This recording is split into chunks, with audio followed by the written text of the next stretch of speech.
கடவுள் உலகை படைக்கிறார். தொடக்கத்தில் கடவுள் விண்ணுலகையும் மண்ணுலகையும் படைத்தார். மண்ணுலகு உருவமற்று வெறுமையாக இருந்தது. ஆனால் கடவுளின் ஆவி நீர்த்திரளின் மேல் அசைந்தாடிக் கொண்டிருந்தது.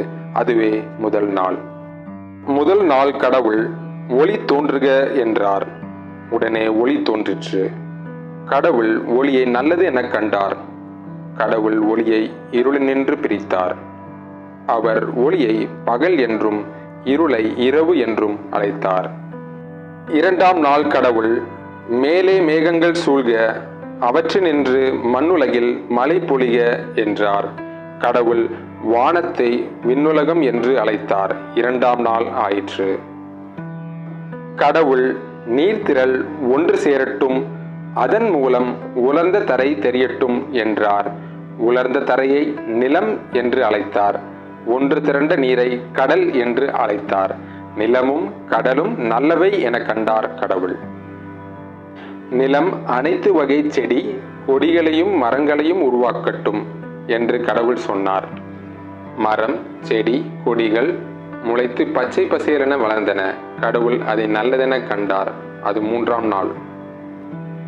கடவுள் விண்ணுலகில் ஒளிப்பிழம்புகள் தோன்றுக, பகலில் சூரியனும் இரவில் நிலவும் விண்மீன்களும் எழுக, அவை பகல் இரவு வாரம் மாதம் பருவங்கள் என காலங்களை காட்டுக என்றார். கடவுள் அதை நல்லதெனக் கண்டார். அது நான்காம் நாள். கடவுள் நீரில் மீன்கள் நீந்தட்டும், நிலத்தின் மேல் பறவைகள் பறக்கட்டும், பெரியனவும் சிறியனவுமான அனைத்து வகை விலங்கு இனங்களும் நிலத்தில் வாழட்டும் என்றார்.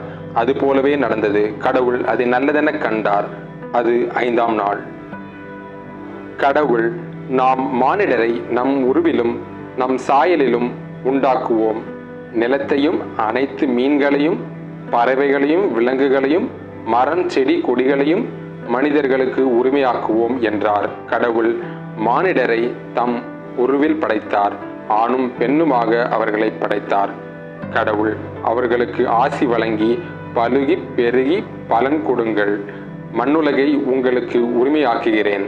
நீங்கள் மீன்களையும் பறவைகளையும் விலங்குகளையும் மரம் செடி கொடிகளையும் விட மேலானவர்கள். நீங்கள் அவற்றை பாதுகாக்க வேண்டும். மரம் செடி கொடிகள் உங்களுக்கும் விலங்குகளுக்கும் உணவாக பயன்படும் என்றார். கடவுள் தாம் படைத்த அனைத்தையும் கண்டார். அனைத்தும் நல்லவையாக இருந்தன. அது ஆறாம் நாள்.